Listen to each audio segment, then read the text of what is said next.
ನಮಸ್ಕಾರ. G achievers ವಿಶೇಷ ಕಾರ್ಯಕ್ರಮಕ್ಕೆ ಸ್ವಾಗತ. ನಾನು ಸಿಂಚನಾ. ಇವತ್ತಿನ ನಮ್ಮ ಅಚೀವರ್ ಉದ್ಯಮಿ ಸತೀಶ್ ಕೆವಿ ಅವರು. ಬನ್ನಿ ಅವ್ರನ್ನ ಕಾರ್ಯಕ್ರಮಕ್ಕೆ ವೆಲ್ಕಮ್ ಮಾಡೋಣ. ನಮಸ್ತೆ ಸರ್, ಕಾರ್ಯಕ್ರಮಕ್ಕೆ ಸ್ವಾಗತ. ಶ್ರೀ ಸತೀಶ್ ಕೆವಿ ಯುವ ಉದ್ಯಮಿ. ಇವರದ್ದು ಮೂಲತಃ ಮಾಲೂರು ತಾಲೂಕಿನ ದೊಡ್ಡ ಸಬ್ಬೇನಹಳ್ಳಿ ಗ್ರಾಮ. ಸರ್ಕಾರಿ ನೌಕರಿ ಕನಸು ಹೊತ್ತಿದ್ದ ಇವರು ರೇಷ್ಮೆ ಉದ್ಯಮದಲ್ಲಿ ಅಪಾರ ಯಶಸ್ಸು ಕಂಡ ಸಾಧಕ. ಅವಮಾನಗಳನ್ನ ಮೆಟ್ಟಿ ಹಂತ ಹಂತವಾಗಿ ಬೆಳವಣಿಗೆ ಕಂಡವರು. ಶ್ರೀ ಭೈರವೇಶ್ವರ ಸಿಲ್ಕ್ ಇಂಡಸ್ಟ್ರಿ ಸ್ಥಾಪಕರಾದ ಇವರು ಹುಬ್ಬಳ್ಳಿ, ಕೋಲಾರ, ಮಾಲೂರು, ಕಣ್ಣೂರ ಹಳ್ಳಿಯಲ್ಲಿ ಫ್ಯಾಕ್ಟರಿ ಆರಂಭಿಸಿ ನೂರಾರು ಮಂದಿಗೆ ಉದ್ಯೋಗದಾತರಾಗಿದ್ದಾರೆ. ರಾಜ್ಯ ಮಟ್ಟದ ಖೋ ಆಟಗಾರರೂ ಆದ ಇವರು ಸ್ವಾಮಿ ವಿವೇಕಾನಂದರ ಆದರ್ಶ ಮೈಗೂಡಿಸಿಕೊಂಡಿದ್ದಾರೆ. ಹಲವಾರು ಸಂಘ ಸಂಸ್ಥೆಗಳಲ್ಲಿ ಸಕ್ರಿಯರಾಗಿದ್ದು ಸೆಂಟ್ರಲ್ ಸಿಲ್ಕ್ ಬೋರ್ಡ್ನ ಸದಸ್ಯರಾಗಿದ್ದಾರೆ. ಇವರಿಗೆ G Kannada news achievers award ನೀಡಿ ಗೌರವಿಸಲು ನಮಗೆ ಹೆಮ್ಮೆಯಾಗುತ್ತಿದೆ.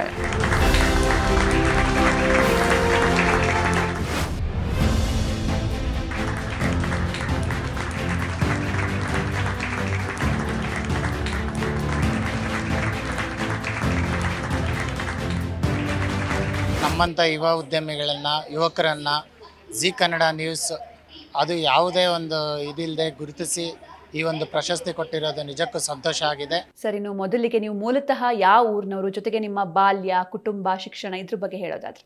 ಮೇಡಮ್, ನಮ್ಮದು ಕಣ್ಣೂರಳ್ಳಿ ಅಂತ, ಹೊಸಕೋಟೆ ತಾಲೂಕು ಮತ್ತು ಬೆಂಗಳೂರು ಗ್ರಾಮಾಂತರ ಜಿಲ್ಲೆಯಲ್ಲಿ ಬರ್ತೀವಿ.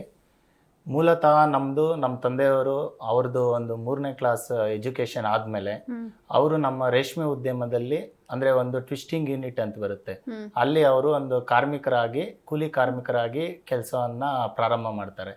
ಅದಾದ ನಂತರ 11 ವರ್ಷಗಳ ಕಾಲ ಅವರು ಅಲ್ಲೇ ಕೂಲಿ ಕಾರ್ಮಿಕರಾಗಿ ಕೆಲಸ ಮಾಡಿದಾದ ನಂತರ 1989 ಅವರು ಮೊದಲನೇ ಬಾರಿಗೆ ಒಂದು ಸಣ್ಣ ಪ್ರಮಾಣದಲ್ಲಿ ಮನೆಯಲ್ಲೇ ಒಂದು 20 ಜಾಗದಲ್ಲಿ ಒಂದು ಸಣ್ಣ ಪ್ರಮಾಣದ ಇಂಡಸ್ಟ್ರಿಯನ್ನು ಪ್ರಾರಂಭ ಮಾಡ್ತಾರೆ. ಆ ಇಂಡಸ್ಟ್ರಿ ಪ್ರಾರಂಭ ಮಾಡಿದಾದ ನಂತರ ಆವತ್ತಿನ ಚಾಲೆಂಜಸ್ ಜಾಸ್ತಿ ಇತ್ತು. ಯಾಕಂದ್ರೆ ಈಗ ಹಳ್ಳಿ ಕಡೆ ಆಲ್ಮೋಸ್ಟ್ ಶಿಫ್ಟ್ ಕರೆಂಟ್ ಇರ್ತಾ ಇತ್ತು, ಅಂದ್ರೆ ಒಂದು 6 to 8 hours. ಆದ್ರೂ ಕೂಡ ಅವರು ಛಲ ಬಿಡದೆ ಅದೇ ರೀತಿ ಇಂಡಸ್ಟ್ರಿನ 2015 ತನಕ ಅದೇ ರೀತಿ ನಡೆಸ್ಕೊಂಡು ಬಂದ್ರು. ಇದರಿಂದ ನಮ್ಗೆ ಏನ್ ಸಹಾಯ ಆಯ್ತು ಅಂದ್ರೆ, ಈಗ ನಾವು ಒಂದು ಒಕ್ಕಲಿಗ ಸಮುದಾಯಕ್ಕೆ ಸೇರಿದವರು. ಸಾಮಾನ್ಯವಾಗಿ ಒಕ್ಕಲಿಗ ಸಮುದಾಯ ಅಂದ್ರೆ ವ್ಯವಸಾಯ ಮಾಡುವಂತವ್ರು, ಮತ್ತೆ ಅವ್ರಿಗೆ ಲ್ಯಾಂಡ್ ಇರುತ್ತೆ, ಜಮೀನ್ ಇರುತ್ತೆ. ಬಟ್ ನಮ್ಮ ಪಿತ್ರಾರ್ಜಿತವಾಗಿ ನಮ್ಗೆ ಯಾವುದೇ ಒಂದು ಸ್ಕ್ವೇರ್ ಫೀಟ್ ಕೂಡ ಜಾಗ ಬಂದಿರಲ್ಲ. ನಮ್ಮ ತಂದೆಯವ್ರಿಗೂ ಯಾವುದೇ ಜಮೀನು ಇರೋದಿಲ್ಲ. ನಮ್ಮ ತಂದೆಯವರು ಏನು ಈ ಉದ್ಯಮವನ್ನೇ ನಂಬಿ ಏನು ಸಣ್ಣ ಪ್ರಮಾಣದಲ್ಲಿ ನಮ್ಮ ತಂದೆ ತಾಯಿ ಮತ್ತೆ ಒಂದು 2-3 ಜನ ಕಾರ್ಮಿಕರನ್ನ ಇಟ್ಕೊಂಡು ಏನು ಇಂಡಸ್ಟ್ರಿ ನಡೆಸ್ತಾ ಇದ್ರು, ಆ ಇಂಡಸ್ಟ್ರಿ ಮುಖಾಂತರ ನಮ್ಮ ಮಕ್ಕಳಿಗೆ ಒಳ್ಳೆ ವಿದ್ಯಾಭ್ಯಾಸ ಕೊಡಬೇಕು ಅನ್ನೋಂಥ ಒಂದು ಕಾನ್ಸೆಪ್ಟ್ ಇತ್ತು ಅವ್ರ ಹತ್ರ. ಅದನ್ನ ಹೊರತುಪಡಿಸಿ ಬೇರೆ ಏನು ಅವ್ರು ಮಾಡಿಲ್ಲ. ಯಾಕೆ ಅಂದರೆ ನನ್ನ ಮಕ್ಕಳಿಗೆ ಶಿಕ್ಷಣವನ್ನು ಕೊಟ್ಟರೆ ಅವರು ಇನ್ನೇನಾದರೂ ಸಾಧನೆ ಮಾಡೋದಕ್ಕೆ ಆಗುತ್ತೆ ಅನ್ನೋಂಥ ಒಂದು ಸಂಕಲ್ಪವನ್ನು ಹೊಂದಿದ್ರು. ನಾನು ಮತ್ತು ನಮ್ಮ ಅಣ್ಣ ಇಬ್ಬರು ಇರೋದು. ಅವರು ನಮಗೆ ಹೆಚ್ಚು ಕಮ್ಮಿ, ನಾನು ಹೊಸಕೋಟೆನಲ್ಲೇ ಓದಿದ್ದು ನನ್ನ ವಿದ್ಯಾಭ್ಯಾಸ. ಚಿಕ್ಕಂದಿನಿಂದ ಕೂಡ ನಾನು ಮೆರಿಟ್ ಸ್ಟೂಡೆಂಟೆ. ನಮ್ಮ ಅಣ್ಣ ಕೂಡ SSLCನಲ್ಲಿ ಟಾಪರ್ ಆಫ್ ದಿ ತಾಲೂಕು ಬಂದಿದ್ರು. ಅವ್ರದ್ದು ಶಿಕ್ಷಣ ಆದ ನಂತರ ಅವರು 2nd PUC ಇದಾದ್ಮೇಲೆ ಅವರು ಒಂದು ಕೇಂದ್ರ ಸರ್ಕಾರಿ ನೌಕರಿಗೆ ಸೇರ್ತಾರೆ. ನನಗೂ ಸಹ ಚಿಕ್ಕಂದಿನಿಂದ ಏನಂದರೆ ಯಾವುದಾದ್ರೂ ಒಂದು ಮಹತ್ವದ ಒಂದು ಸರ್ಕಾರಿ ಕೆಲಸ ಪಡಿಬೇಕು ಅನ್ನೋಂಥ ಆಸೆ ಇತ್ತು. ನನಗೆ KS ಮಾಡಬೇಕು ಅಂತ ಆಸೆ ಇತ್ತು. ನಂದು SLC ಆದಮೇಲೆ PUC ಮಾಡ್ತೀನಿ ಸೈನ್ಸು. ಅದಾದ ನಂತರ ನನಗೆ ಇಂಜಿನಿಯರಿಂಗ್ ಸೀಟ್ ಸಿಗುತ್ತೆ. ಬಟ್ ನಾನು KS ಮಾಡಬೇಕು ಅನ್ನೋದ್ರಿಂದ ನಾನು 3 ವರ್ಷ ಯಾವುದಾದ್ರೂ ಡಿಗ್ರಿ ಮಾಡಬೇಕು ಅನ್ನೋಂಥ ಉದ್ದೇಶದಿಂದ ಚಿಕ್ಕಬಳ್ಳಾಪುರ SJCIT ಕಾಲೇಜಿನಲ್ಲಿ ನಾನು ನನ್ನ ಪದವಿಯನ್ನು ಮುಗಿಸ್ತೀನಿ. ಪದವಿಯನ್ನು ಮುಗಿಸಿದಾದ ನಂತರ ನಾನು ಧಾರವಾಡಕ್ಕೆ ಹೋಗ್ತೀನಿ. ಯಾಕಂದರೆ ಈಗ ಸ್ಪರ್ಧಾತ್ಮಕ ಪರೀಕ್ಷೆಗಳನ್ನು ಟ್ರೈನಿಂಗ್ ಸೆಂಟರ್ಸ್ ಧಾರವಾಡಲ್ಲಿ ಹೆಚ್ಚಾಗಿದೆ. ಸೊ ನಾನು ಅಲ್ಲೋಗಿ 2013ರಲ್ಲಿ 14, 15 3 ವರ್ಷಗಳ ಕಾಲ ಅಲ್ಲಿ ನಾನು ಸ್ಪರ್ಧಾತ್ಮಕ ಪರೀಕ್ಷೆಗಳಿಗೆ ತಯಾರಾಗ್ತೀನಿ. ಆದರೆ ನನಗೆ ಸಾಕಷ್ಟು ಕೆಲಸಗಳು ಸಿಗುತ್ತೆ. ಅಂದರೆ ನಾನು ಫಸ್ಟ್ 2013ನಲ್ಲಿ KSRTC ಚೆಕ್ಕರ್ ಆಗಿರಲಿ, postal assistant, food corporation of India, ಈ ರೀತಿ ಜಾಬ್ಸ್ ನನಗೆ ಸಿಗುತ್ತೆ. ಬಟ್ ನನಗೆ ಅಲ್ಲಿ ನೆಮ್ಮದಿ ಸಿಗೋದಿಲ್ಲ. ಮತ್ತೆ ನನಗೆ ಮಾಡ್ತೀರಾ, ಬಟ್ ಅಂದ್ರೂ ನಿಮ್ಗೆ ಇಲ್ಲ, ನನಗೆ ಇದು ಎಕ್ಸಾಮ್ಸ್ ಕ್ಲಿಯರ್ ಮಾಡ್ತೀನಿ, ಬಟ್ ನಾನು ಅದಕ್ಕೆ ಜಾಬ್ಗೆ ಹೋಗೋದಿಲ್ಲ. ನನ್ನ ಉದ್ದೇಶ ಏನಿರುತ್ತೆ ಅಂದರೆ ನಾನು KS ಮಾಡಬೇಕು ಅಂತಿರುತ್ತೆ. ಬಟ್ ನಾನು ಅದು ಪ್ರಿಲಿಮ್ಸ್ ಕೂಡ ಕ್ಲಿಯರ್ ಮಾಡಿರೋದಿಲ್ಲ. ಅದಾದ ನಂತರ ನನಗೆ ಸ್ವಲ್ಪ ಡಿಸ್ಟರ್ಬ್ ಆಗುತ್ತೆ. ಮತ್ತೆ ಆರ್ಮಿ ಕಮಾಂಡರ್ ಎಕ್ಸಾಮ್ ಬರ್ದಿರ್ತೀನಿ, ಅದು ಚೆನ್ನೈಯಲ್ಲಿ ಇಂಟರ್ವ್ಯೂ ಕೂಡ ಮುಗಿಸ್ಕೊಂಡು ಬಂದಿರ್ತೀನಿ, ಬಟ್ ಅದು ಆಗಿರೋದಿಲ್ಲ. ಆಗ ಡಿಸ್ಟರ್ಬ್ ಆದಾಗ ನನಗೆ ಮತ್ತೆ ಏನಾದರೂ ಒಂದು ಎತ್ತರಕ್ಕೆ ಬೆಳಿಬೇಕು, ಮತ್ತೆ ಏನಾದರೂ ದೊಡ್ಡದು ಮಾಡಬೇಕು ಅನ್ನೋದು ಫಸ್ಟಿಂದನೂ ನನ್ನ ಆಲೋಚನೆ ಅದು. ಆದ್ರಿಂದ ನಾನು ಆ ಕೆಲಸಗಳು ಯಾವುದಕ್ಕೂ ಹೋಗೋದಿಲ್ಲ. ನಮ್ಮ ತಂದೆಯವರು ಏನು ಮೊದಲಿನಿಂದಲೂ ಒಂದು ಉದ್ಯಮವನ್ನು ಮಾಡ್ಕೊಂಡು ಬಂದಿದ್ರು, ಸಣ್ಣ ಪ್ರಮಾಣದ ಉದ್ಯಮ. ಆ ಉದ್ಯಮದಲ್ಲೇ ಮುಂದುವರಿಬೇಕು ಅನ್ನೋಂಥ ಒಂದು ಆಲೋಚನೆ ಇರುತ್ತೆ. ಆದರೆ ಈಗ ಹೇಳ್ತಾರಲ್ವ, ಇದು 6ಕ್ಕೆ ಹತ್ತಿಲ್ಲ 3ಕ್ಕೆ ಇಳ್ದಿಲ್ಲ ಅನ್ನೋಂಥ ಅಂಥದ್ರಿಂದ ಹೆಚ್ಚು ಕಮ್ಮಿ ನಮ್ಮ ತಂದೆಯವರು 30 ವರ್ಷಗಳ ಕಾಲ ಇಂಡಸ್ಟ್ರಿನಲ್ಲಿ ಇದ್ರೂ ಕೂಡ ಜೀವನ ಮಾಡಿದ್ದಾರೆ ಅಷ್ಟೇ. ಅಂಥದ್ದೇನು ಮಹಾನ್ ಸಾಧನೆ ಮಾಡೋಕ್ಕಾಗಿಲ್ಲ. ಆದ್ರಿಂದ ನಮ್ಮ ಮನೆಯಲ್ಲಿ ನಮ್ಮ ತಂದೆ ತಾಯಿ ಆಗಲಿ ನಮ್ಮ ಅಣ್ಣ ಆಗಲಿ ಈ ಉದ್ಯಮಕ್ಕೆ ಬರಬಾರ್ದು ಅಂತಾನೆ ಇತ್ತು. ಅದಾದ ನಂತರ ನಾನು ನಿಮ್ಗೂ ಏನದು ಇಂಟ್ರೆಸ್ಟ್ ಇರ್ಲಿಲ್ಲ. ಯಾಕೆ ಅಂದ್ರೆ ಈಗ ಟ್ರೆಡಿಷನಲ್ ಫ್ಯಾಮಿಲೀಸ್ ಬಿಸ್ನೆಸಸ್ ಇರುತ್ತೆ.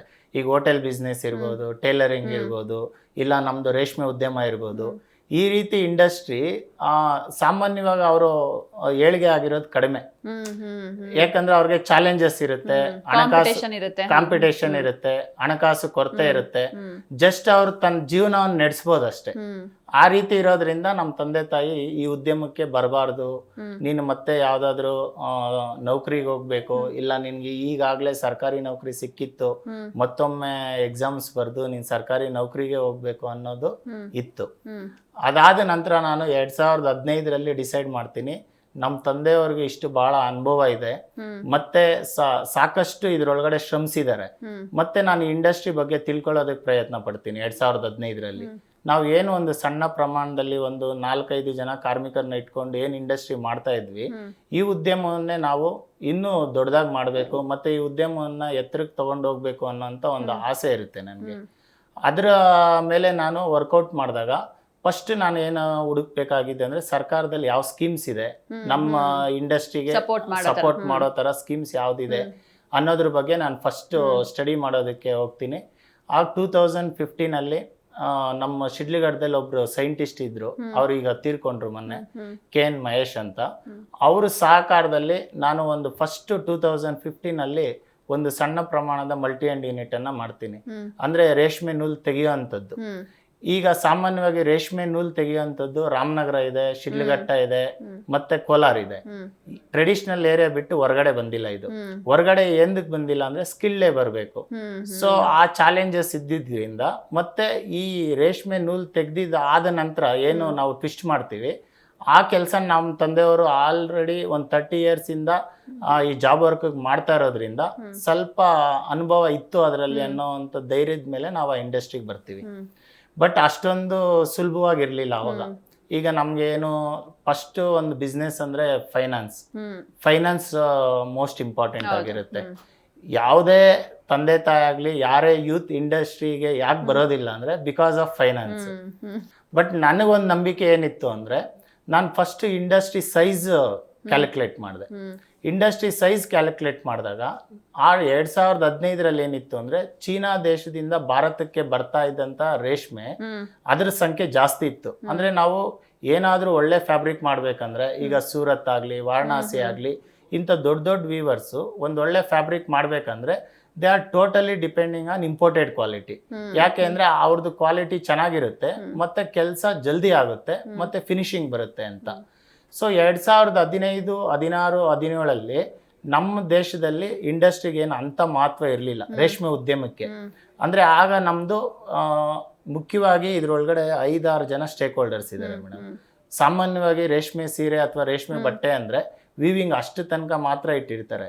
ಬಟ್ ಇದ್ರೊಳಗಡೆ ಫಸ್ಟ್ 4 ಹಂತದಲ್ಲಿ ರೇಷ್ಮೆ ಇದನ್ನ ಉತ್ಪತ್ತಿ ಮಾಡ್ಬೇಕು, ಮೊಟ್ಟೆನ. ಅದಾದ್ಮೇಲೆ ರೈತರಿಗೆ ಕೊಡ್ತಾರೆ. CRC ಸೆಂಟರ್ಸ್ ಅಂತ ಇರುತ್ತೆ, ಅವರು ಒಂದು 10 ದಿನ ಮೊಟ್ಟೆಯಿಂದ 2ನೇ ಹಂತದ ತನಕ ಹುಳ ಮಾಡ್ಕೊಡ್ತಾರೆ.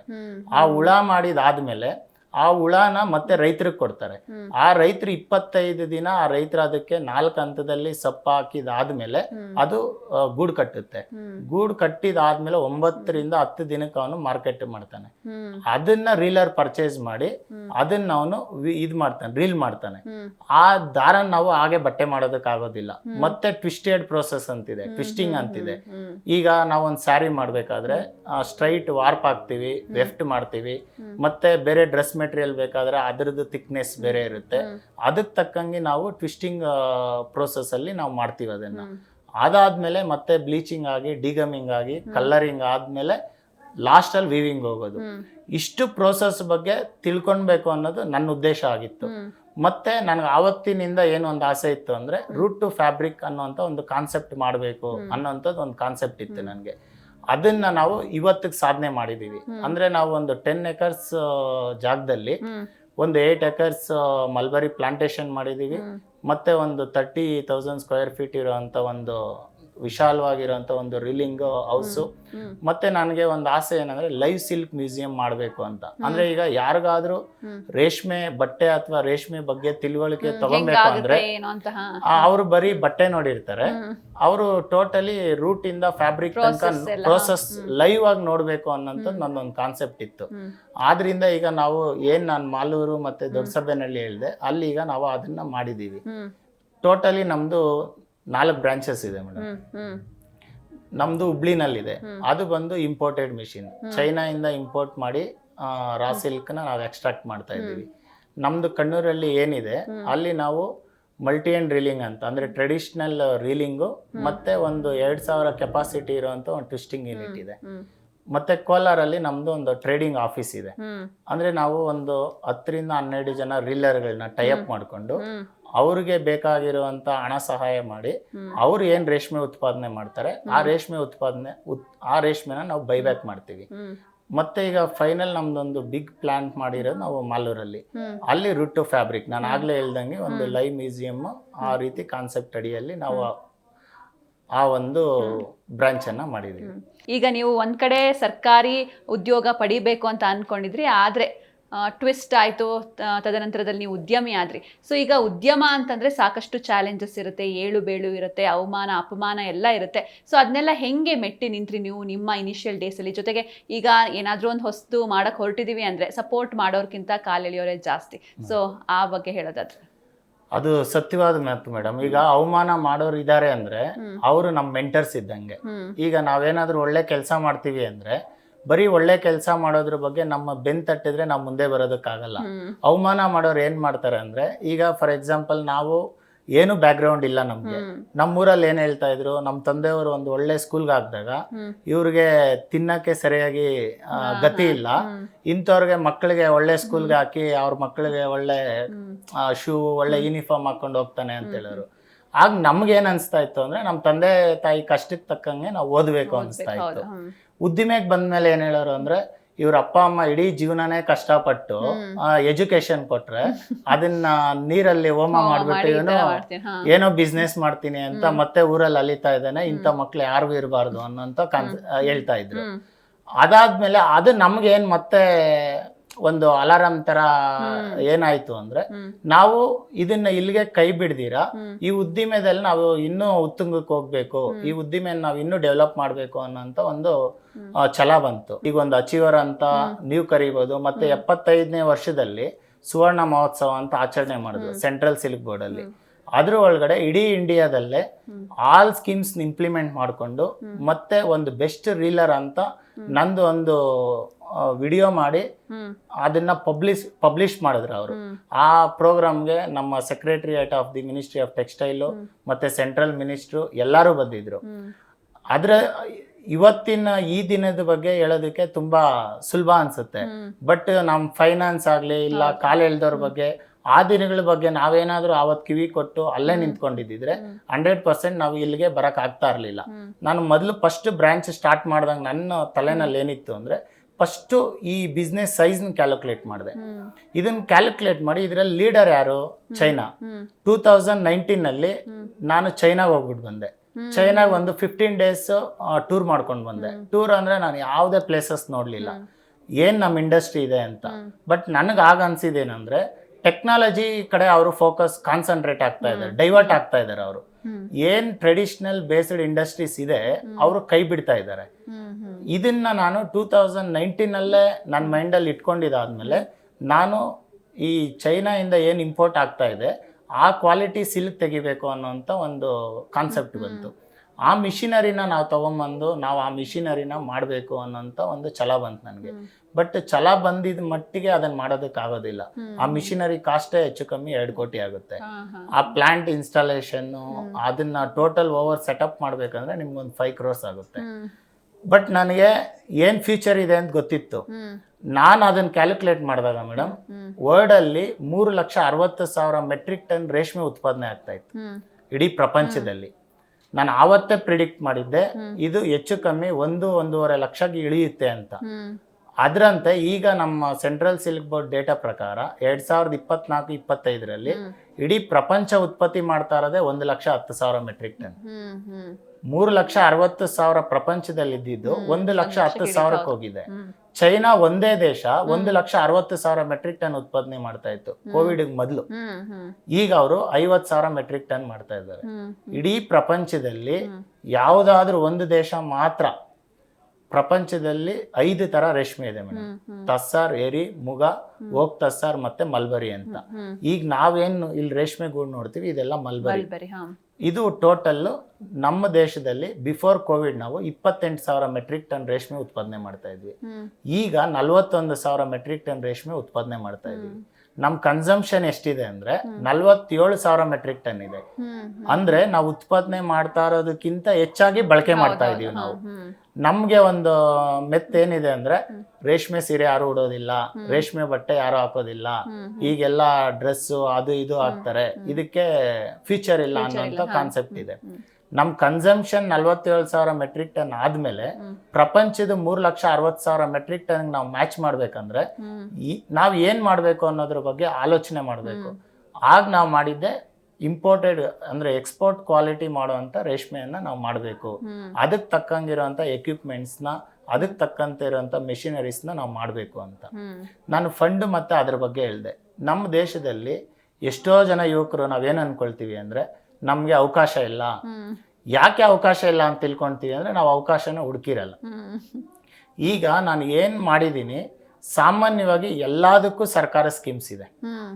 ಬರೀ ನನ್ನ ಒಬ್ಬನಿಗೆ ಅಲ್ಲ, ಹೆಚ್ಚು ಕಮ್ಮಿ ನಾವು ಸ್ಕೀಮ್ಸ್ ನ ಒಂದು ಲಿಸ್ಟ್ ಔಟ್ ಮಾಡಿದ್ರೆ ಸೆಂಟ್ರಲ್ ಸ್ಕೀಮ್ಸ್ ಸ್ಟಾರ್ಟ್ಅಪ್ಸ್ಗೆ, ಎಂಟರ್ಪ್ರಿನರ್ ಡೆವಲಪ್ಮೆಂಟ್ ಪ್ರೋಗ್ರಾಮ್ಸ್ಗೆ, ಮತ್ತೆ ಆಲ್ರೆಡಿ ಎಕ್ಸಿಸ್ಟಿಂಗ್ ಬಿಸ್ನೆಸ್ ಇರೋಂಥವ್ರಿಗೆ, ಮತ್ತೆ ಟ್ರೆಡಿಷನಲ್ ಇಂಡಸ್ಟ್ರೀಸ್ಗೆ, ಇದಕ್ಕೆ ಹಲವಾರು ಸ್ಕೀಮ್ಸ್ ಇದೆ. ಆ ಸ್ಕೀಮ್ಸ್ನ ನಾವು ಇಂಪ್ಲಿಮೆಂಟ್ ಮಾಡ್ಕೊಂಡ್ವಿ. ಮತ್ತೆ ಈ ಬ್ಯಾಂಕ್ಸ್ ಅಲ್ಲಿ ಮೊದ್ಲಿನ ತರ ನೀವು ಜಾಸ್ತಿ ಪೇಪರ್ ವರ್ಕ್ಸ್ ಇತ್ತು. ಈಗ ಲ್ಯಾಂಡ್ ಇರೋನ್ಗೂ ಲೋನ್ಸ್ ಇದೆ, ಲ್ಯಾಂಡ್ ಇಲ್ದೇ ಇರೋನ್ಗೂ ಲೋನ್ಸ್ ಇದೆ. ಈಗ ಮುದ್ರಾ ಲೋನ್ 10 ಲಕ್ಷ ತನಕ ಕೊಡ್ತಾರೆ. ನಾವು ಫಸ್ಟ್ ಶುರು ಮಾಡಿದ್ದೆ ಮುದ್ರಾ ಲೋನ್ ಇಂದ.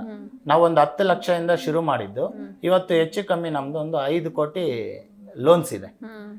ನಮ್ ತಂದೆಯವರು ಅವತ್ತು ಮಾಡ್ತಾ ಇದ್ದಿದ್ದು ವ್ಯಾಪಾರ ಏನು ಮಾಡ್ತಾ ಇದ್ರು, ಇಡೀ ವರ್ಷದಲ್ಲಿ ಮಾಡ್ತಾ ಇದ್ದಿದ್ದಂತ ವ್ಯಾಪಾರದಲ್ಲಿ ಅದಕ್ಕಿಂತ ಒಂದು 3 ಪಟ್ಟಷ್ಟು ಇನ್ಕಮ್ ಟ್ಯಾಕ್ಸ್ ಕಟ್ಟುವಂತ ಮಟ್ಟಕ್ಕೆ ಬೆಳೆದಿದ್ದೀವಿ ನಾವು.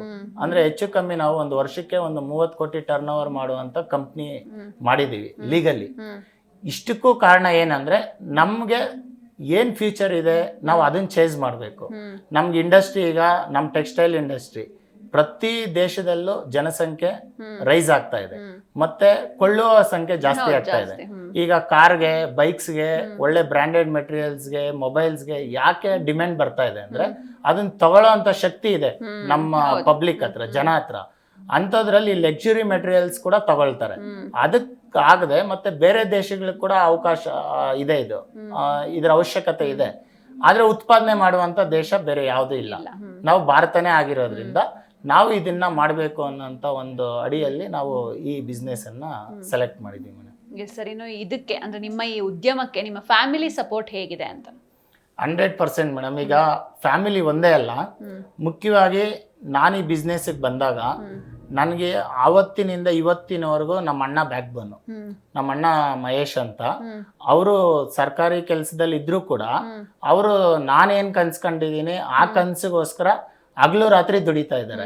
ಅವ್ರಾಗಿರ್ಬೋದು, ನಮ್ಮ ತಂದೆ ತಾಯಿ ಕೂಡ ಈಗ ಅಷ್ಟು ವಿದ್ಯಾಭ್ಯಾಸ ಕೊಟ್ಟು ಅದನ್ನ ಬಿಟ್ಟು ನಾನು ಉದ್ದಿಮೆ ಕಡೆ ಬಂದ್ಮೇಲೆ ಕಾಲೆಳಿಲಿಲ್ಲ, ಇಲ್ಲ ಅವ್ರು ಬಿಟ್ಬಿಡ್ಲಿಲ್ಲ. ಅವ್ರ ಕೈಯಲ್ಲಿ ಎಷ್ಟಾಗುತ್ತೋ ಅಷ್ಟು ಸಪೋರ್ಟ್ ಮಾಡಿ, ಮತ್ತೆ ಪ್ರತಿನಿತ್ಯ ನಮ್ಮ ತಂದೆಗಿದ್ದಂಥ ಅನುಭವನ ಹಂಚಿ, ಮತ್ತೆ ನಮ್ಮ ತಾಯಿ ಕೂಡ ಬೆಳಗಿನಿಂದ ಸಂಜೆವರೆಗೂ ಯೂನಿಟ್ ಅಲ್ಲಿ ನಿಂತು ಕೆಲಸ ಮಾಡಿದ್ದಕ್ಕೆ ನಾವು ನಮ್ದು ಒಂದು ನಮ್ಮ ಹೊಸಕೋಟೆ ಯೂನಿಟ್ ಅದನ್ನ ಡೆವಲಪ್ ಮಾಡೋದಕ್ಕೆ ಸಾಧ್ಯ ಆಯಿತು. ಅದಾದ ನಂತರ ನನ್ನ ಫ್ರೆಂಡ್ ಸರ್ಕಲ್ ಅಲ್ಲಿ ನನ್ನ ಜೊತೆ ಓದ್ದವರು ಮತ್ತೆ ನಾನು ಈ ಬಿಸ್ನೆಸ್ ಲೈನ್ ಟ್ರಾವೆಲ್ ಮಾಡಬೇಕಾದ್ರೆ ಸಿಕ್ಕಂತವ್ರು ನಮ್ಮ ಮಂಜುನಾಥ್ ಅಂತ, ಅವರು ಮತ್ತೆ ನಾನು ಶಿವರಾಜ್, ಅವರಿಬ್ರು ನನ್ನ ಆತ್ಮೀಯ ಫ್ರೆಂಡ್ಸು ಮತ್ತೆ ಪಾರ್ಟ್ನರ್ಸ್. ಸಾಮಾನ್ಯವಾಗಿ ಯುವಕರು ತನ್ನ ಸ್ವಾರ್ಥಕ್ಕೆ ದುಡಿಯೋದು ಸಾಮಾನ್ಯ. ಅವ್ರಿಗೂ ನನ್ನ ಆಸುಪಾಸು ಏಜು. ನಾನು ಕಂಡಿರುವಂತ ಒಂದು ಕನಸನ್ನ ನಂಬಿ ಆವತ್ತಿನಿಂದ ಇವತ್ತಿನ ತನಕನು ನನ್ನ ಜೊತೆ ಅವರು ಬೆನ್ನೆಲುಬಾಗಿ ನಿಂತಿರೋದ್ರಿಂದ ನಮ್ಮ ಅಣ್ಣ ಆಗಿರ್ಬೋದು, ನಮ್ಮ ತಂದೆ ತಾಯಿ ಆಗಿರ್ಬೋದು, ಮತ್ತೆ ನಮ್ಮ ಮಂಜುನಾಥ್ ಇರ್ಬೋದು, ಮತ್ತೆ ನಮ್ಮ ಫ್ರೆಂಡ್ ಶಿವು ಇರ್ಬೋದು, ಇವರು ನನ್ನ ಜೊತೆ ನಿಂತಿರೋದ್ರಿಂದ ಈಗ ನಾನು ಒಂದು 4-5 ಕಡೆ ಬ್ರಾಂಚಸ್ ಮಾಡಿ ಮತ್ತೆ ನಾವು ರೇಷ್ಮೆಯನ್ನು ಏನು ಉತ್ಪಾದನೆ ಮಾಡ್ತೀವಿ ಇದು ನಾವು ಲೋಕಲಿ ಮಾಡಲ್ಲ ಮೇಡಮ್, ಲೋಕಲಿ ಮಾರಾಟ ಮಾಡಲ್ಲ. ಈಗ ಏನಿದೆ ಅಂದ್ರೆ ಸೋಷಿಯಲ್ ಮೀಡಿಯಾ ಯುಗ. ಮತ್ತೆ ಮಾರ್ಕೆಟಿಂಗ್ ಮಾಡ್ಬೇಕಾದ್ರೆ ನಿಮ್ಗೆ ನೀವು ಯಾವ್ದು ಪ್ಲಾಟ್ಫಾರ್ಮ್ ಈಸಿ ಇದೆ ಆ ಪ್ಲಾಟ್ಫಾರ್ಮ್ ನ ನೀವು ಆಯ್ಕೆ ಮಾಡಬೇಕು. ಈಗ ನಮ್ಗಿರೋಂಥ ಕಸ್ಟಮರ್ಸ್ ಎಲ್ಲ ಡೈರೆಕ್ಟ್ ಎಂಡ್ ಯೂಸರ್ಸ್. ಈಗ ನಾವು ಸೂರತ್ ಮತ್ತೆ ವಾರಣಾಸಿ ಮತ್ತೆ ಬಾಗಲ್ಪುರ್ ಬಿಹಾರ್, ಒರಿಸ್ಸಾದಲ್ಲಿ ಬೀರ್ ಮಹಾರಾಜ್ಪುರ್, ಸಂಬಲ್ಪುರ್, ಇಲ್ಲಿಗೆ ನಮ್ದು ಮೆಟೀರಿಯಲ್ ಹೋಗುತ್ತೆ. ನಾವು ಸ್ಟಾರ್ಟ್ ಮಾಡಿದ್ದು 10ರಿಂದ 20 kg, ಇವತ್ತು ಒಬ್ಬೊಬ್ರಿಗೆ 1 ಟನ್ ಅಷ್ಟು ಪ್ರೊಡಕ್ಷನ್ ಕೊಡ್ತಾ ಇದೀವಿ. ಇದಕ್ಕೆಲ್ಲ ಕಾರಣ ಆಗಿದ್ದು ಮತ್ತೆ ಸಾಧ್ಯ ಆಗಿದ್ದು ನೀವ್ ಹೇಳ್ದಂಗೆ ಕುಟುಂಬ ಮತ್ತೆ ನನ್ನ ಸ್ನೇಹಿತರ ಸಪೋರ್ಟ್ ಅಂತ ಹೇಳೋದಕ್ಕೆ ಇಷ್ಟಪಡ್ತೀನಿ. ಎಸ್ ಸರ್, ಇನ್ನು ಈಗ ನೀವು ಇಷ್ಟೆಲ್ಲ ಸಾಧನೆ ಮಾಡಿ ಇಲ್ಲಿ ಕೂತಿದ್ದೀರಾ, ಸೊ ನಿಮ್ಮ ಫ್ಯಾಮಿಲಿ ಅವ್ರಿಗೆ ಎಷ್ಟು ಹೆಮ್ಮೆ ಇದೆ ಸರ್ ನಿಮ್ಮ ಬಗ್ಗೆ? ಖಂಡಿತ ಹೆಮ್ಮೆ ಇದೆ ಮೇಡಮ್. ಈಗ ಸಾಮಾನ್ಯವಾಗಿ ಏನನ್ಸುತ್ತೆ, ಈಗ ನಮ್ಮ ತಂದೆ ತಾಯಿ ಇವತ್ತಿನದು ಬಿಟ್ಬಿಡಿ ಪರಿಸ್ಥಿತಿ, ಅವರು ಒಂದು 20-25 ವರ್ಷ ಅವ್ರು ಏನು ದುಡಿಮೆ ಮಾಡಿದ್ದಾರೆ ಇಲ್ಲ ಅವ್ರು ಏನು ಜೀವನದಲ್ಲಿ ದುಡ್ದಿದ್ದಾರೆ, ನಮ್ಮ ಮಕ್ಕಳಿಗೆ ಶಿಕ್ಷಣ ಕೊಟ್ರೆ ಅವ್ರಿಗೆ ಯಾವುದೋ ಒಂದು ಉದ್ಯೋಗ ಸಿಗುತ್ತೆ, ಅವ್ರಿಗೆ ಒಂದು ಸಾಮಾನ್ಯವಾಗಿ ಆ ಒಂದು ಸ್ಯಾಲ್ರಿ ಬಂದ್ರೆ ಅವ್ರ ಜೀವನ ಆರಾಮಾಗಿರುತ್ತೆ ಅನ್ನೋಂಥದಕ್ಕೆ ಶ್ರಮ ವಹಿಸಿದ್ರು. ಆದ್ರೆ ದೇವರ ಆಶೀರ್ವಾದ, ದೇವ್ರ ಇಚ್ಛೆ ಬೇರೆ ಇತ್ತು. ಭಗವಂತ ಏನ್ ಯೋಚನೆ ಮಾಡ್ದ, ನೀವು ಪಟ್ಟಿರೋ ಶ್ರಮಕ್ಕೆ ಉದ್ಯೋಗ ಅಲ್ಲ, ನಿಮ್ಮ ಮಗ ಇನ್ನೂ ಒಂದು ಅಷ್ಟು ಜನಕ್ಕೆ ಉದ್ಯೋಗ ಕೊಡುವಂತ ಆಗ್ಬೇಕು ಅನ್ನೋಂಥ ಒಂದು ದೃಷ್ಟಿಯಿಂದ ಅಚಾನಕ್ ಆಗಿ ಸಾಮಾನ್ಯವಾಗಿ ಒಂದು ಗ್ರೂಪ್ ಡಿ ಕೆಲಸ ಸಿಕ್ಕಿದ್ರೆ ಜನ ಬಿಡಲ್ಲ, ಸರ್ಕಾರಿ ನೌಕರಿ. ನಾನು ಅಂತ ಕ್ಲಾಸ್ ಬಿ ಅಂತ ಕೆಲ್ಸನ ಬಿಟ್ಟು ಬಂದಿದ್ದೀನಿ ಅಂದ್ರೆ ಆವತ್ತಿಗೆ ನಾನು ಆಲೋಚನೆ ಮಾಡಿರ್ಲಿಲ್ಲ ಈ ಮಟ್ಟಕ್ಕೆ ಬರ್ತೀನಿ ಅಂತ ಆಲೋಚನೆ ಮಾಡಿರ್ಲಿಲ್ಲ. ಆವತ್ತಿನ ಪ್ರಕಾರ ನಾನು ಏನ್ ಯೋಚನೆ ಮಾಡಿದ್ದೆ ಅಂದ್ರೆ, ಇಡೀ ನನ್ನ ಜೀವನದಲ್ಲಿ ನಾನು ದುಡಿದ್ರೆ ಇವತ್ತೇನಿದ್ದೀನೋ ಈ ಮಟ್ಟಕ್ಕೆ ಬರ್ಬೋದು ಅಂತ ನಾನು ಅನ್ಕೊಂಡಿದ್ದೆ ಆವತ್ತು. ಬಟ್ ದೇವರ ಆಶೀರ್ವಾದ ಮತ್ತೆ ನಮ್ಮ ಶ್ರಮ ಮತ್ತೆ ನಮ್ಮ ತಂದೆ ತಾಯಿ ಅಂತ ಕಷ್ಟಪಟ್ಟಿರುವಂತ ಪ್ರತಿಫಲವಾಗಿ ನಾವು ಇವತ್ತು ಈ ಮಟ್ಟಕ್ಕೆ ಬರೋದಕ್ಕೆ ಸಾಧ್ಯ ಆಗಿದೆ. ಖಂಡಿತವಾಗಿ ನಮ್ಮ ತಂದೆ ತಾಯಿಗೆ ಆಗ್ಲಿ, ಈಗ ನಮ್ಮ ಬಗ್ಗೆ ಯಾರು ನೆಗೆಟಿವ್ ಆಗಿ ಮಾತಾಡಿದ್ರು ಅವರಾಗ್ಲಿ, ಮತ್ತೆ ಇನ್ನೊಂದಷ್ಟು ಜನ ಮಾತಾಡ್ತಾ ಇದ್ರು ಇವ್ರಿಗೆ ಜಾಗ ಇಲ್ಲ, ನಮ್ ಲ್ಯಾಂಡ್ 1 ಕೋಟಿ ಬಾಳುತ್ತೆ 2 ಕೋಟಿ ಬಾಳುತ್ತೆ ಅಂತ. ಅವ್ರು ಇನ್ನು ಕೋಟಿ ಮಾತಾಡೋದ್ರಲ್ಲಿ ಅಲ್ಲ ಆ ಹಂತದಲ್ಲೇ ಇದ್ದಾರೆ. ಕೋಟಿ ನೋಡಿರೋರು ಇಲ್ಲ, ಕೋಟಿ ಸಂಪಾದನೆ ಮಾಡಿರೋನು ಇಲ್ಲ. ನಿಜವಾಗ್ಲೂ ಪರಿಶ್ರಮ ಬಿದ್ರೆ ಖಂಡಿತವಾಗಿ ಏನಾದ್ರೂ ಸಾಧಿಸ್ಬೋದು. ಅಂದ್ರೆ ಇದು ನಾವ್ ಏನ್ ಶ್ರಮ ಮಾಡಿದೀವಿ ಇದು ಮೇಲ್ನೋಟಕ್ಕೆ ಕಾಣಿಸ್ತಾ ಇದೆ, ಬಟ್ ಆವತ್ತು ನಮಗೆ ನಮ್ಮ ತಂದೆ ತಾಯಿ ಇದ್ದಂತ ಕಷ್ಟದ ಪರಿಸ್ಥಿತಿಲಿ ಅವರು ಜೀವನವನ್ನು ನಿರ್ವಹಣೆ ಮಾಡೋದಕ್ಕೋಸ್ಕರ ಯಾವ್ದಾದ್ರು ಒಂದ್ ಸಣ್ಣ ಪುಟ್ಟ ಕೆಲ್ಸಕ್ಕೆ ನಮ್ಮನ್ನ ಆವತ್ತು ಡೈವರ್ಟ್ ಮಾಡ್ಬಿಟ್ಟಿದ್ರೆ ಖಂಡಿತವಾಗಿ ನಾವು ಈ ಮಟ್ಟಕ್ಕೆ ಬರಕ್ ಆಗ್ತಾ ಇರ್ಲಿಲ್ಲ. ಎಸ್ ಸರ್, ಇನ್ನು ನಿಮ್ಮ ಮುಂದಿನ ಗುರಿ ಏನಂತ ಇಟ್ಕೊಂಡಿದ್ದೀರಾ? ಮೇಡಮ್, ಈಗ ಮುಂದೆ ಗುರಿ ಏನಿದೆ ಅಂದ್ರೆ, ಈಗ ನಮ್ದು ಹೆಂಗೆ ಮ್ಯಾಚ್ ಆಗುತ್ತೆ ಅಂದ್ರೆ 2014ರಿಂದ ನಮ್ಮ ದೇಶದಲ್ಲಿ ಒಂದು ಹೊಸ ಯುಗ ಸ್ಟಾರ್ಟ್ ಆಗಿದೆ. ಅಂದ್ರೆ ಪ್ರತಿಯೊಂದು ಯುವಕರಿಗೂ ಒಂದು ಇದಿದೆ. ನಾವು ಬಂದಿರೋದು 2015ರಿಂದ. ನಮ್ಮ ಇಂಡಿಯಾದಲ್ಲಿ ಏನೇನು ಅವಕಾಶಗಳಿದೆ, ಸ್ಕಿಲ್ ಇಂಡಿಯಾ ಆಗಲಿ, ಎಂಟರ್ಪ್ರಿನರ್ ಡೆವಲಪ್ಮೆಂಟ್ ಪ್ರೋಗ್ರಾಮ್ ಆಗಲಿ, ಈ ಆತ್ಮನಿರ್ಭರ ಭಾರತ್ ಆಗಲಿ, ಮೇಕ್ ಇನ್ ಇಂಡಿಯಾ ಕಾನ್ಸೆಪ್ಟ್ ಆಗಲಿ, ಇದಕ್ಕೆ ನಾವು ದುಡಿಬೇಕು. ಇದಕ್ಕೆ ದುಡಿಬೇಕು ಅಂತ ನಾವು ನಮ್ಮ ಕೆಲಸನ ಬಿಟ್ಟು ಹೋಗೋದು ಬೇಕಾಗಿಲ್ಲ. ನಾವು ಸ್ವಂತಿಕೆಯಿಂದ ನಾವೇನು ಕೆಲಸ ಮಾಡ್ತಾ ಇದ್ದೀರಿ ಆ ಕೆಲಸ ನಾವು 100% ಎಫರ್ಟ್ ಹಾಕಿದಾಗ ಖಂಡಿತವಾಗಿ ನಾವು ಮೇಲೆ ಹೋಗ್ತೀವಿ. ನನ್ನ ಉದ್ದೇಶ ಏನಿದೆ ಅಂದ್ರೆ, ಯಾರು ಚೈನಾ ರೇಷ್ಮೆನ ತಗೊಂಡ್ ಬಂದು ಭಾರತೀಯ ರೇಷ್ಮೆನ ಒಂಥರ ಕಂಡಮಾಗಿ ನೋಡ್ತಾ ಇದ್ರು, ಇವತ್ತು ಭಾರತದಲ್ಲೇ ತಗೊಳ್ಬೇಕಂತ ಪರಿಸ್ಥಿತಿ ಬಂದಿದೆ. ಪರಿಸ್ಥಿತಿ ಬಂದಿದೆ ಅಂದ ಮಟ್ಟಿಗೆ ನಾವು ಅದೇ ಕ್ವಾಲಿಟಿನ ಮಾಡಿದ್ರೆ ಅವರು ಸಾಕಷ್ಟು ದಿನ ಈ ಇಂಡಸ್ಟ್ರಿನಲ್ಲಿ ಉಳ್ಕೊಳ್ಳೋದಿಲ್ಲ. ನನ್ನ ಉದ್ದೇಶ ಏನಿದೆ ಅಂದ್ರೆ, ಏನ್ ಇಂಪೋರ್ಟೆಡ್ ಸಿಲ್ಕ್ ಬರ್ತಾ ಇತ್ತು ಅದ್ರ ಶಾರ್ಟೇಜ್ ಏನಾಗಿದೆ, ಮತ್ತೆ ಯುರೋಪ್ ಮತ್ತೆ ಬ್ರೆಜಿಲ್ ಈ ಕಂಟ್ರೀಸ್ಗೆ ಏನು ಚೈನಾಯಿಂದ ಹೋಗ್ತಾ ಇತ್ತು ರೇಷ್ಮೆ, ಆ ಕ್ವಾಲಿಟಿ ಆ ಸ್ಟ್ಯಾಂಡರ್ಡ್ ಆಫ್ ಸಿಲ್ಕ್ನ ನಮ್ಮ ಇಂಡಿಯಾದಲ್ಲಿ ನಮ್ಮ ಪ್ಲಾಂಟಲ್ಲಿ ನಾವು ಉತ್ಪತ್ತಿ ಮಾಡಬೇಕು, ಮತ್ತು ನಾವು ಅದನ್ನು ಬೇರೆ ದೇಶಕ್ಕೆ ಎಕ್ಸ್ಪೋರ್ಟ್ ಮಾಡಬೇಕು. ಮತ್ತು ಇದೇ ವಾರಣಾಸಿ ಸೂರತ್ತಲ್ಲಿ ಈಗ ಪ್ರೆಸೆಂಟ್ ನಮ್ಮದು ನಡೀತಾ ಇದೆ. ಅಂದರೆ ಏನು 200 RPM 260 RPM ಸ್ಪೀಡ್ ಲೂಮ್ಸಲ್ಲಿ ನಮ್ಮ ಸಿಲ್ಕ್ ನಡೀತಾ ಇದೆ. ಇನ್ನೂ ಫ್ಯೂಚರಲ್ಲಿ ಇನ್ನೂ ಹೈ ಪವರ್ ಲೂಮ್ಸಲ್ಲಿ ಇದು ಫಾಸ್ಟ್ ಯುಗ ಮೇಡಮ್. ಮೊದಲು ಒಂದು ಸೀರೆ ಮಾಡಬೇಕಾದ್ರೆ 10 ದಿನ 12 ದಿನ ಬೇಕಿತ್ತು. ಈಗ ಹಾಫ್ ಅನ್ ಅವರ್ 1 ಅವರಲ್ಲಿ 2 ರಿಂದ 3 ಸೀರೆ ಉತ್ಪತ್ತಿ ಆಗುವಂಥ ಕಾಲ. ಅಂದರೆ ಅದಕ್ಕೆ ತಕ್ಕಂತಿರುವಂಥ ಮೆಟೀರಿಯಲ್ ಮಾಡಬೇಕು. ಈ ಜಾಗತಿಕ ಮಟ್ಟಕ್ಕೆ ಅವಶ್ಯಕತೆ ಇರುವಂತಹ ರೇಷ್ಮೆನ ನಾವು ಉತ್ಪಾದನೆ ಮಾಡಬೇಕು ಅನ್ನೋಂಥದ್ದು ನನ್ನ ಆಸೆ. ಮತ್ತು ಈಗ ನಮ್ಮ ಇಂಡಸ್ಟ್ರಿನಲ್ಲಿ ಸರಿಸುಮಾರು ಒಂದು 100 ಜನ ಉದ್ಯೋಗಿಗಳಿದ್ದಾರೆ. ಆ 100 ಜನ ಉದ್ಯೋಗಿಗಳ ಜೊತೆಗೆ ಅವರ ಬರೀ ಉದ್ಯೋಗಿಗಳ ಆಗದೆ ಅವ್ರಿಗೂ ಸಹ ಮುಂದೆ ನಮ್ಮ ಇಂಡಸ್ಟ್ರಿಯಲ್ಲಿ ನಂದು ಒಂದು ಕನಸಿದೆ. ಈಗ ನಮ್ಮ ಜೊತೆ ದುಡ್ದಿರೋರು ಇರ್ಬೋದು, ನಮ್ಮ ಉದ್ಯೋಗಿಗಳಿರ್ಬೋದು, ಒಂದು ಅಂತಕ್ಕೆ ಇಂಡಸ್ಟ್ರಿಯನ್ನ ತಗೊಂಡೋಗಿ ಅದ್ರ ಒಳಗಡೆ ನಮ್ದು ಒಂದು ಕಂಪನಿ ಮಾಡಿ ಅದು ಏನು ಲಾಭ ಗಳಿಸುತ್ತೆ, ಈ ಫ್ರಂಟ್ ಲೈನಲ್ಲಿ ಏನು ನಮಗೆ ಇಷ್ಟು ದಿನ ಕಷ್ಟಪಟ್ಟಿದ್ದಾರೆ ಅವ್ರಿಗೆ ಒಂದು ಪರ್ಸೆಂಟೇಜ್ ಆಫ್ ಶೇರ್ಸ್ ಡಿಸ್ಟ್ರಿಬ್ಯೂಟ್ ಮಾಡಬೇಕು ಅನ್ನೋಂಥ ಒಂದು ಕಾನ್ಸೆಪ್ಟ್ ಇದೆ ನನಗೆ. ಇದು ಬರೀ ತೋರ್ಪಡಿಗೆಗೆ ಹೇಳ್ತಾ ಇರೋದಲ್ಲ, ಯಾಕಂದರೆ ನಮ್ಮ ತಂದೆಯವರು ಯಾವ ಹಂತದಿಂದ ಬಂದಿದ್ದಾರೆ, ಇವತ್ತು ನಮ್ಮ ಹತ್ರ ಉದ್ಯೋಗ ಮಾಡ್ತಾ ಇರೋರು ಆ ಹಂತದಲ್ಲಿದ್ದಾರೆ. ಪ್ರತಿಭೆ ಯಾರಪ್ಪನ ಸೊತ್ತು ಅಲ್ಲ. ಅವ್ರ ಮಕ್ಕಳು ಕೂಡ ಏನಾದರೂ ಮಾಡ್ಬೇಕಂದ್ರೆ ನಾವು ಅವ್ರನ್ನ ದೃಢವಾಗಿ ಗಟ್ಟಿ ಮಾಡಬೇಕು. ಆದ್ರಿಂದ ಈ ರೀತಿ ಕಾನ್ಸೆಪ್ಟ್ ನಮ್ಮ ಮೈಂಡಲ್ಲಿ ಇದೆ ಮೇಡಮ್. Yes sir. ಇನ್ನು ಇಷ್ಟೆಲ್ಲ ಸಾಧನೆಗೆ ನಿಮ್ಗೆ ರೋಲ್ ಮಾಡೆಲ್ ಅಂತ ಯಾರಾದ್ರೂ ಇದ್ದಾರಾ? ಹೇಗೆ ಬಿಸ್ನೆಸ್ ಅನ್ನ ಫಸ್ಟ್ ಇಂದ ಇಷ್ಟಪಡ್ತೀನಿ.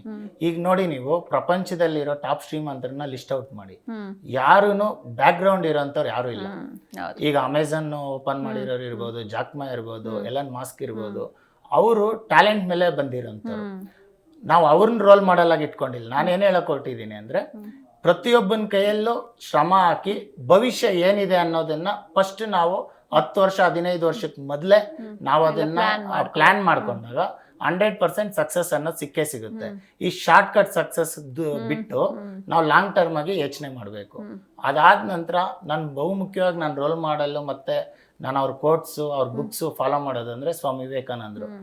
ಅವರು ಒಂದು ವರ್ಡ್ ಹೇಳಿದ್ದಾರೆ, 7 ಎದ್ದೇಳು ಗುರಿ ಮುಟ್ಟುವ ತನಕ ನಿಲ್ಲದಿರು ಅಂತ. ಗುರಿ ಮುಟ್ಟುವ ತನಕ ಅಂದ್ರೆ ಯಾರು ಫುಲ್ ಸ್ಟಾಪ್ ನೋಡಕ್ ಸಾಧ್ಯ ಇಲ್ಲ. ನಾವ್ ಏನ್ ಆಲೋಚನೆ ಮಾಡ್ತಾ ಇರ್ತೀವಿ ಅಲ್ಲಿ ತನಕ ನಾವು ಅದೇ ಫೋಕಸ್ ಅಲ್ಲಿ ಹೋದಾಗ 100% ನಮ್ಗೆ ಸಕ್ಸಸ್ ಅನ್ನೋದು ಸಿಗುತ್ತೆ. 100% ನಾವು ಅಂದ್ಕೊಂಡಿದ್ದು ಪ್ಲಾನ್ ಮಾಡಿದ್ದು ಎಲ್ಲ ಆಗುತ್ತೆ. ನಾವ್ ಏನ್ ಅನ್ಕೊಂಡಿರ್ತೀವಲ್ವ, ನಮ್ಮ ಹತ್ರ ಫೈನಾನ್ಸ್ ಇಲ್ಲ, ನಮ್ಗೆ ಬ್ಯಾಕಪ್ ಇಲ್ಲ, ನಮ್ಗೆ ಯಾರು ಸಹಾಯ ಮಾಡಲ್ಲ ಅಂತ ಅನ್ಕೊಂಡಿರ್ತೀವಿ. ನಾವು ಯಾವ್ದಾದ್ರು ಒಂದು ವಿಚಾರದಲ್ಲಿ ಅದೇ ದಾರಿನಲ್ಲಿ ನಡೀತಾ ಹೋದಾಗ 100% ಅದೆಲ್ಲ ನಮ್ಗೆ ಸಿಗ್ತಾ ಬರುತ್ತೆ. ಫೈನಾನ್ಸ್ ಸಿಗುತ್ತೆ, ಇದು ತುಂಬಾ ಇದೇ ಫೀಲ್ಡ್ ಅಲ್ಲಿ ಇಂಟ್ರೆಸ್ಟ್ ಇರೋಂತ ಜನರ ಸಂಪರ್ಕ ಸಿಗುತ್ತೆ, ದುಡಿಯೋಂತ ಶಕ್ತಿ ಇರುತ್ತೆ, ಆಲೋಚನೆ ಇರುತ್ತೆ. ಅವನ ಹತ್ರ ದುಡ್ಡಿರಲ್ಲ, ಅವನ್ ಬರ್ತಾನೆ. ಇದಕ್ಕೊಂದು ನಮ್ಮ ಹಳ್ಳಿ ಗಾದೆನಲ್ಲಿ ಹೇಳ್ಬೇಕಂದ್ರೆ, ಎಲ್ಲಿ ಹಳ್ಳ ಇರುತ್ತೋ ಅಲ್ಲಿಗೆ ನೀರು ಹರಿಯೋದು, ಎಲ್ಲಿ ಅವನ್ ಕೆಲಸ ಆಗುತ್ತೋ ಅಲ್ಲಿಗೆ ಜನ ಬರೋದು. ಅದಕ್ಕೆ ಆವತ್ತು 2020 ನಮ್ಮ ಇಂಡಸ್ಟ್ರಿಗೆ ಒಂದು ವರ್ಡ್ ಕೊಟ್ಟಿದ್ದೀನಿ, ಶ್ರೀ ಭೈರವೇಶ್ವರ ಸಿಲ್ಕ್ ಇಂಡಸ್ಟ್ರಿ ಅಂತ. Alone we can do so little, together we can do so much ಅಂತ. ಅಂದ್ರೆ ನಾವು ಎಲ್ಲಾರು ಒಂದು ಆಶಯ ಇರೋರು, ಒಂದು ಗುರಿ ಇರೋರು ಒಟ್ಟಾಗಿ ಹೋದಾಗ ಆ ಗುರಿ ಮುಟ್ಟೋದಕ್ಕೆ ತುಂಬಾ ಸಮಯ ತಗೊಳ್ಳೋದಿಲ್ಲ. ಅದನ್ನ ನಾವು ಬಹು ಬೇಗ ಮುಟ್ಬೋದು ಅನ್ನೋದು ನನ್ನ ವಿಚಾರ. Yes sir. ಇನ್ನು ಇವಾಗಿನ ಯುವಕರಿಗೆ ನಿಮ್ಮ ಕಡೆಯಿಂದ ಒಂದು ಮೆಸೇಜ್ ಕೊಡೋದಾದ್ರೆ, ಸಾಕಷ್ಟು ಜನ ಬಿಸ್ನೆಸ್ ಮಾಡಬೇಕು, ಉದ್ಯಮಿ ಆಗಬೇಕು ಅಂತ ಆಸೆ ಪಡ್ತಾ ಇರ್ತಾರೆ. ಸೊ ಅಂಥವರಿಗೆ ಏನು ಮೆಸೇಜ್ ಕೊಡ್ತೀರಾ? ಮೇಡಮ್, ಈಗ ನಾವು ಯಾರನ್ನಾದ್ರೂ ಕೇಳಿ, ಈಗ ಯಾರಾದ್ರೂ ಜಾಬ್ ಮಾಡೋರನ್ನ ಕೇಳಿ ನಾನು ಬಿಸ್ನೆಸ್ ಮಾಡಬೇಕು ಅಂತಾನೆ, ಇಲ್ಲ ಯಾವ್ದಾದ್ರು ತುಂಬಾ ಫ್ಯಾಮಿಲಿ ಚೆನ್ನಾಗಿ ಸೆಟಪ್ ಆಗಿರುತ್ತೆ, ಅವನ ಹತ್ರ ದುಡ್ಡಿರುತ್ತೆ, ನಾನು ಯಾವ್ದಾದ್ರು ಬಿಸ್ನೆಸ್ ಮಾಡಬೇಕು ಅಂತ ಹುಡುಕ್ತಾ ಇರ್ತಾನೆ. ಇದನ್ನ ಪ್ಲಾನ್ ಮಾಡಿದ್ರೆ ಬರೋದಿಲ್ಲ ಮೇಡಮ್. ಇದು ಆಕ್ಚುಲಿ ನಮ್ಮ ಎಜುಕೇಶನ್ ಸಿಸ್ಟಮ್ ಆ ಥರ ಮಾಡಿಬಿಟ್ಟಿದೆ. ಡಿಗ್ರಿ, ಡಬಲ್ ಡಿಗ್ರಿ ಆದ್ಮೇಲೆ 1-2 ಇಯರ್ಸ್ ಅವನ್ನೆಲ್ಲ ಸುತ್ಕೊಂಡು ಬಂದು ಅದಾದ್ಮೇಲೆ ಬಿಸ್ನೆಸ್ ಪ್ಲಾನ್ ಮಾಡಿದ್ರೆ ಆಗಲ್ಲ. ನಮ್ಗೆ ಫೋರ್ಸ್ ಇರಬೇಕು. ಅಂದ್ರೆ ಚಿಕ್ಕಂದಿನಿಂದ ಏನಕ್ಕಾದ್ರೂ ಒಂದಕ್ಕೆ ನಮ್ದು ತುಡ್ತಾ ಇರಬೇಕು. ನಾವು ಇದನ್ನ ರೀಚ್ ಆಗ್ಬೇಕು ಅನ್ನೋಂಥ ಒಂದು ಟಾರ್ಗೆಟ್ ಇರಬೇಕು. ನಿಮ್ ಟಾರ್ಗೆಟ್ ಇದ್ದಾಗ ಮಾತ್ರ ರೀಚ್ ಆಗ್ತೀರಾ. ಎಜುಕೇಶನ್ ಸಿಸ್ಟಮ್ ಜೊತೆಗೆ ಭಾರತದಲ್ಲಿ ಅದು ಪ್ರೆಸೆಂಟ್ ಈ 90 ಕಿಡ್ಸ್ ಅಂತ ಏನ್ ಹೇಳ್ತೀವಿ, ನಮ್ಗೆ ಸುವರ್ಣ ಅವಕಾಶ. ಇದ್ರ ಹಿಂದೆ ಪ್ರಯತ್ನ ಪಟ್ಟಿದ್ರು ಇಂಥ ಅವಕಾಶ ಇರಲಿಲ್ಲ. ನಮ್ಗೆ ಯಾವ ತರ ಅವಕಾಶ ಇದೆ ಅಂದ್ರೆ, ಎಲ್ಲಾ ರಂಗದಲ್ಲೂ ಅವಕಾಶ ಇದೆ. ಅಗ್ರಿಕಲ್ಚರಲ್ ಆದ್ರೂ ತಗೊಳ್ಳಿ, ಟೆಕ್ನಾಲಜಿನಲ್ಲಾದ್ರೂ ತಗೊಳ್ಳಿ, ನೀವು ಯಾವ ಪ್ಲಾಟ್ಫಾರ್ಮ್ಗೆ ಹೋದ್ರೂ ನಮಗೆ ಅವಕಾಶ ಇದೆ. ನಾವು ಯಾವುದೋ ಒಂದು ಇನ್ಸ್ಟಾಗ್ರಾಮ್ ರೀಲ್ಸೋ ಇಲ್ಲ ಯೂಟ್ಯೂಬಲ್ಲೋ ಯಾರ್ದೋ ಒಂದು ಇದನ್ನ ನೋಡಿ ನಾವು ರೀಲ್ಸ್ ಮಾಡೋಣ ಇಲ್ಲ ನಾವು ಶಾರ್ಟ್ ಮೂವೀಸ್ ಮಾಡೋಣ ಅಂತ ಹೊರಟ್ರೆ ಅದು ಅಚೀವ್ಮೆಂಟ್ ಆಗಲ್ಲ. ನನಗೆ ಯಾವ ಕ್ಷೇತ್ರದಲ್ಲಿ ಇಂಟ್ರೆಸ್ಟ್ ಇದೆ, ನನ್ನ ಫ್ಯಾಮಿಲಿಗೆ ಯಾವ್ದು ಸೂಟ್ ಆಗುತ್ತೆ, ನನ್ನ ಬ್ಯಾಕ್ ಗ್ರೌಂಡ್ ಯಾವ್ದನ್ನ ನನಗೆ ಮೋಟಿವೇಟ್ ಆಗಿದೆ, ಮತ್ತೆ ನಾನು ಅದನ್ನ ರೀಚ್ ಆಗ್ಬೇಕಂದ್ರೆ ಏನ್ ರಿಸೋರ್ಸಸ್ ಇದೆ, ಇದನ್ನ ಹೆಂಗ್ ಸೆಟ್ ಮಾಡಕ್ ಆಗುತ್ತೆ, ಇದನ್ನ ಎಲ್ಲದನ್ನು ತಿಳ್ಕೊಂಡು ಒಂದು ಬ್ಲೂ ಪ್ರಿಂಟ್ ರೆಡಿ ಮಾಡ್ಬೇಕು. ಪ್ರತಿಯೊಬ್ಬನು ಮುಂದೆ ಒಂದು 5 ರಿಂದ 10 ವರ್ಷಕ್ಕೆ ನಾನು ಈಗಿರೋ ಸ್ಥಾನದಿಂದ ಮುಂದೆ ಯಾವ ಸ್ಥಾನದಲ್ಲಿ ಇರ್ತೀನಿ. ಭಾರತ ಈಗ ಬೆಳೀತಾ ಇದೆ, ಇನ್ಫ್ಲೇಷನ್ ರೇಟ್ ಆಗ್ತಾ ಇದೆ. ಸರ್ಕಾರಿ ನೌಕರರ ಇನ್ಕ್ರಿಮೆಂಟ್ ಗಿಂತ ದುಪ್ಪಟ್ಟು ಇನ್ಫ್ಲೇಷನ್ ಆಗ್ತಾ ಇದೆ ಭಾರತದಲ್ಲಿ. ನನ್ನ ಪ್ರಕಾರ ಮುಂದೆ ವಾಲಂಟ್ರಿಯಾಗಿ ಸರ್ಕಾರಿ ನೌಕರರು ನಿವೃತ್ತರಾಗ್ಬಿಡ್ತಾರೆ ಅವರೇ. ಯಾಕಂದ್ರೆ ಆ ಮಟ್ಟಿಗೆ ಬೇರೆ ಕಡೆ ಆಪರ್ಚುನಿಟೀಸ್ ಇದೆ. ಇದನ್ನ ನಾನು ಪ್ರಾಕ್ಟಿಕಲ್ ಆಗಿ ಹೇಳ್ತಾ ಇರೋದು. ಬೇಕಾದ್ರೆ ಕ್ಯಾಲ್ಕುಲೇಟರ್ ತಗೊಂಡು ಕ್ಯಾಲ್ಕುಲೇಟ್ ಮಾಡ್ಕೊಳ್ಳಿ. ಆದ್ರಿಂದ ನಾನು ಯೂತ್ಗೆ ಏನ್ ಹೇಳ್ತೀನಿ ಅಂದ್ರೆ ಯಾವಾಗ್ಲೂ ಹೋಗೋದಲ್ಲ, ನಮ್ ಇಂಟ್ರೆಸ್ಟ್ ಏನಿದೆ ಅಂತ ನಮ್ಗೆ ಒಂದು 12 ರಿಂದ 15, 16 ವರ್ಷಕ್ಕೆ ಗೊತ್ತಾಗುತ್ತೆ. SLC ಸ್ಟೇಜ್ ಅಲ್ಲಿ ಗೊತ್ತಾಗುತ್ತೆ. ಆದ್ರಿಂದಾನೇ ನಮ್ಗೆ ನೆಕ್ಸ್ಟ್ ಆಪ್ಷನ್ಸ್ ಇರೋದು. ನಾನು ಕಾಮರ್ಸ್ ಮಾಡ್ಬೇಕು, ಆರ್ಟ್ಸ್ ಮಾಡ್ಬೇಕು, ಸೈನ್ಸ್ ಮಾಡ್ಬೇಕು ಅಂತ. ಇದರಿಂದಾನೇ ಅವನು ಒಂದು ಗುರಿ ಇಟ್ಕೊಬೇಕು. ನಾನು 21 ವರ್ಷ ನಂದು ಗ್ರಾಜುಯೇಷನ್ ಆದ್ಮೇಲೆ ನಾನು ಈ ಕೆಲಸ ಮಾಡಬೇಕು. ಈ ಬ್ಲೈಂಡ್ ಒಂದು ಏನು ನೇಚರ್ ಇದೆ, PUC ಆದ್ಮೇಲೆ ಡಿಗ್ರಿ ಆದ್ಮೇಲೆ ಡಬಲ್ ಡಿಗ್ರಿ, ಅದಾದ್ಮೇಲೆ ಒಂದು PhD, ಇದಕ್ಕೆ ಬ್ರೇಕ್ ಹಾಕಿ ಜೀವನ ನಡೆಸೋದಕ್ಕೆ ಮತ್ತೆ ನಾವು ನಿಜವಾಗೂ ಬಿಸ್ನೆಸ್ ಅಲ್ಲಿ ಸಕ್ಸಸ್ ಆಗ್ಬೇಕಂದ್ರೆ ನಮ್ಗೆ ಪ್ರಾಕ್ಟಿಕಲಿ ಏನ್ ಸ್ಕಿಲ್ಸ್ ಬೇಕು ಅದನ್ನ ಕಲಿಯೋದ್ರ ಬಗ್ಗೆ ಹೆಚ್ಚು ಒತ್ತು ಕೊಟ್ಟಾಗ 100% ಬಿಸ್ನೆಸ್ ಅಲ್ಲಿ ಸಕ್ಸಸ್ ಆಗ್ಬೋದು ಅನ್ನೋದು ನನ್ನ. ಎಸ್ ಸರ್, ಇನ್ನು ನೀವು ಸೆಂಟ್ರಲ್ ಸಿಲ್ಕ್ ಬೋರ್ಡ್ ಮೆಂಬರ್ ಆಗಿದ್ದೀರಾ, ಜೊತೆಗೆ ಸಾಕಷ್ಟು ಬೇರೆ ಬೇರೆ ಸಂಘ ಸಂಸ್ಥೆಗಳಲ್ಲಿ ನಿರ್ದೇಶಕರಾಗಿದ್ದೀರಾ, ಅಧ್ಯಕ್ಷರಾಗಿದ್ದೀರಾ. ಸೊ ಇದ್ರ ಬಗ್ಗೆ ಹೇಳೋದಾದ್ರೆ ಮೇಡಮ್, ಈಗ ಕೇಂದ್ರ ರೇಷ್ಮೆ ಮಂಡಳಿ ಸದಸ್ಯ ಅಂದ್ರೆ ಈಗ ನಮ್ಮ ಕೇಂದ್ರ ರೇಷ್ಮೆ ಮಂಡಳಿ ಏನಿದೆ ವಸ್ತ್ರ ಸಚಿವಾಲಯ ಭಾರತ ಸರ್ಕಾರದ ಅಡಿಯಲ್ಲಿ, ಅದು ಕೇಂದ್ರ ಸರ್ಕಾರದಿಂದ ನನ್ನ ನಾಮಿನೇಟ್ ಮಾಡಿರೋದು. ಅಂದ್ರೆ ಭಾರತದಲ್ಲೇ ನಾನು ರೀಲರ್ ರೆಪ್ರೆಸೆಂಟೇಟಿವ್. ಅಂದ್ರೆ ನಮ್ಮ ರೀಲರ್ಸ್ಗೆ ಯಾವ್ದಾದ್ರು ಸಮಸ್ಯೆಗಳಿದ್ರೆ ಮತ್ತೆ ಟೆಕ್ನಾಲಜಿ ಯಾವ್ದಾದ್ರು ನಾವು ಅಲ್ಲಿ ಇಂಪ್ಲಿಮೆಂಟ್ ಮಾಡ್ಬೇಕಾದ್ರೆ ಒಂದು ನಿರ್ಧಾರಗಳು ಮತ್ತೆ ನಿರ್ಣಯಗಳನ್ನ ತಗೊಳ್ಳುವಂತ ಒಂದು ಪ್ಲಾಟ್ಫಾರ್ಮ್ ಅದು.